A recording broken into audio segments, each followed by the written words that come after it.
आचार्य चतुरसेन शास्त्री जी के उपन्यास गोली से अध्याय 1.5 करोड़ की पतलून। वाचनकर्ता अमित पांडे। और भी कुछ दिन बीत गए। अब मैं फिर एक बच्चे की मां होने वाली थी, पर मेरी तबीयत ठीक नहीं रहती थी। महीनों से मंद ज्वर रहता था, अपच था और मैं बहुत कमजोर हो गई थी। कोई चीज हजम नहीं होती थी। चिकित्सकों का कहना था कि रक्त की बहुत कमी हो गई है, जलवायु बदलना आवश्यक है। उधर महाराज विलायत जाने की तैयारी कर रहे थे। इस बार की तैयारी साधारण न थी, खास जॉर्ज पंचम का निमंत्रण था। लंदन में राउंड टेबल कॉन्फ्रेंस हो रही थी। उसमें गांधी जी जा रहे थे, मालवीय जी जा रहे थे, सरोजनी नायडू जा रही थीं। सम्राट जॉर्ज पंचम ने हमारे महाराज को भी सादर निमंत्रण दिया था। सो इस बार ऐसी तैयारी हो रही थी कि जिसकी राजधानी में धूम मची हुई थी। जब से महाराजाधिराज को जॉर्ज पंचम से लंदन आने का निमंत्रण मिला था, वह इसी उधेड़-बुन में थे कि इस खास अवसर पर वह कोई ऐसी अनोखी चीज साथ ले जाएं जो बेजोड़ हो और जिसकी विलायत में धूम मच जाए। खूब सोच समझकर उन्होंने यह तय किया कि कॉन्फ्रेंस के ऐन इजलास में वह ऐसी बेजोड़ पतलून पहने जैसी संसार में आज तक किसी ने न पहनी हो।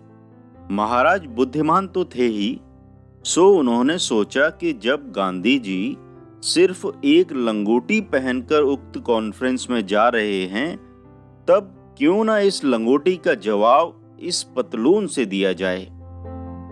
इससे भारतीय संस्कृति का सवाल भी हल होता था। भारत के शिरोमणि दो ही जाति के पुरुष हैं, एक संत, दूसरे राजा।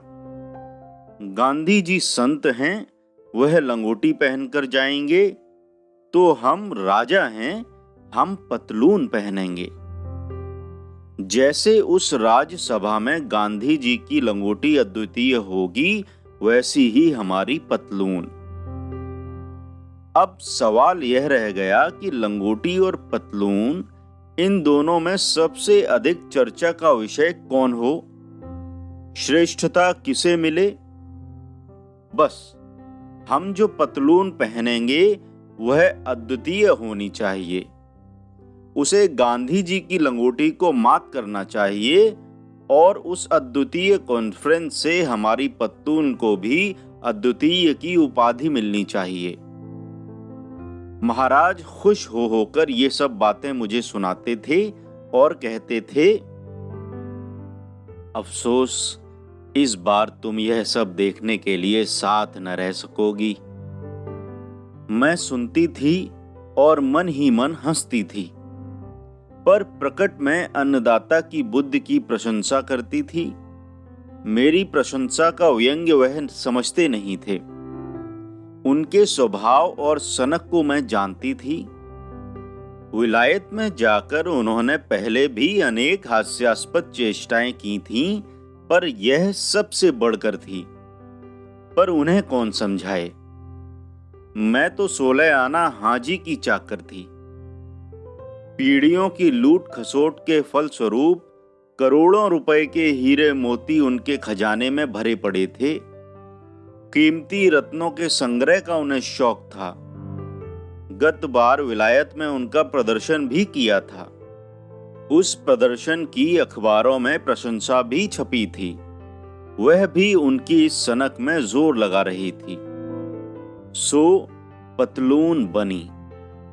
बनारस के खास कारीगरों को ऑर्डर देकर उन्होंने सोने के ठोस तारों और चीन के महीन रेशम का कपड़ा पतलून के लिए तैयार कराया। वह कपड़ा दिन के प्रकाश में सूर्य की तरह चमकता था। पतलून बंबई की एक अंग्रेजी फर्म में एक फ्रांसीसी कारीगर दर्जी से सिलाई गई थी। जब पतलून सिलकर आ गई तब उस पर दिल्ली के बाहर से चतुर कारीगरों को रियासत में बुलवाकर हीरे मोती जवाहरात टंकवाए गए। इन कारीगरों ने रात दिन 50 संगीनधारी पहरेदारों के पहरे में परिश्रम करके ये रत्नकार चोबी और सलमे के सहारे पतलून में टांके। सुना कि कुल जमा 1.5 करोड़ रुपयों की लागत पतलून पर बैठी है। पतलून को देख देख कर महाराजाधिराज खुश थे। उन्होंने मुझसे कहा, देख चंपा, गांधी जी की लंगोटी हरगिज इस पतलून का मुकाबला नहीं कर सकती। क्या कहती है तू, बोल। मैंने हंसकर कहा, अन्नदाता, पतलूनों के इतिहास में यह पतलून अद्वितीय है। महाराज खुश होकर मूंछों पर ताव देने लगे। फिर अफसोस के स्वर में बोले, अफसोस है तू नहीं चल सकेगी, चलकर एक बार देखती तो। अफसोस मुझे भी हो रहा था। आखिर इस अनोखी हिमाकत की विलायत में कैसी फजीयत होती है, यह देखना मैं अवश्य चाहती थी, पर लाचार थी।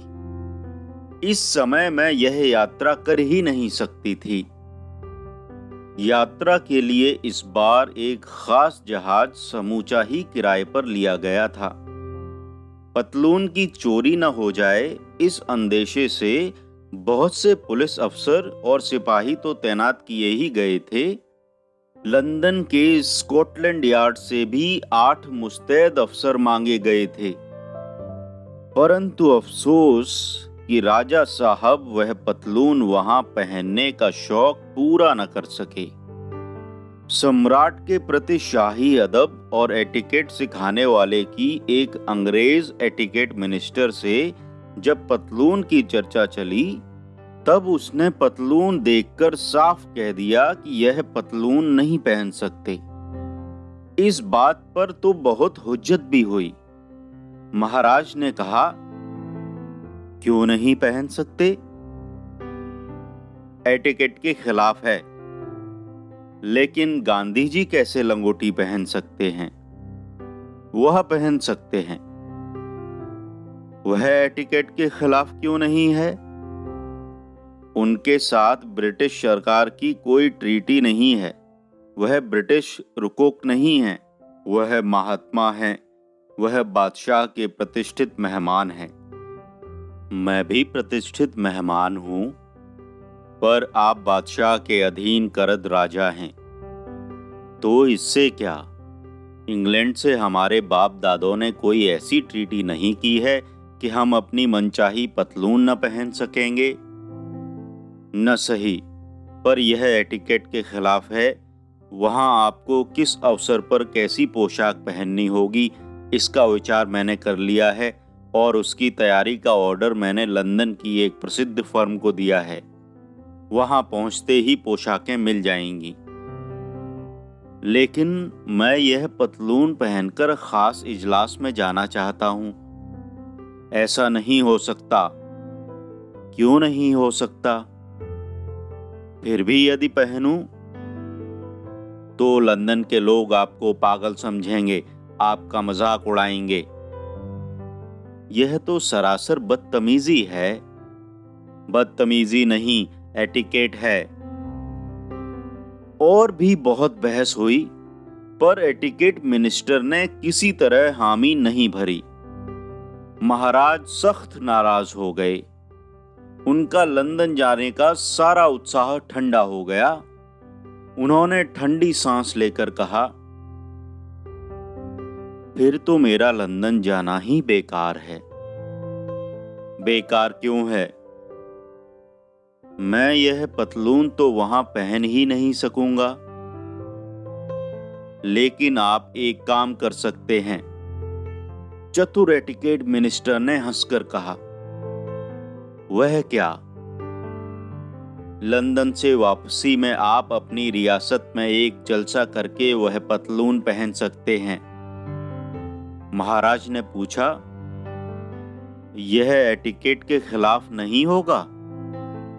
जी नहीं, हिंदुस्तान में एटिकेट का कोई सवाल ही नहीं है। राजा साहब को तसल्ली हुई। उन्होंने मुझे बंबई से खत में यह सारा किस्सा बताया। खत के अंत में लिखा था, अफसोस चंपा, मेरा दिल बुझ गया और लंदन जाने का मेरा सारा उत्साह ठंडा पड़ गया। भला सोच तो, जब मैं वहां यह पतलून ही न पहन सकूंगा तब मेरा वहां जाना बेकार ही है। मगर कोई बात नहीं, लंदन में न सही, वहां से वापसी में जबरदस्त दरबार करूंगा और यही पतलून पहनूंगा। आचार्य चतुरसेन शास्त्री जी के उपन्यास गोली से अध्याय 1.5 करोड़ की पतलून। वाचनकर्ता अमित पांडे।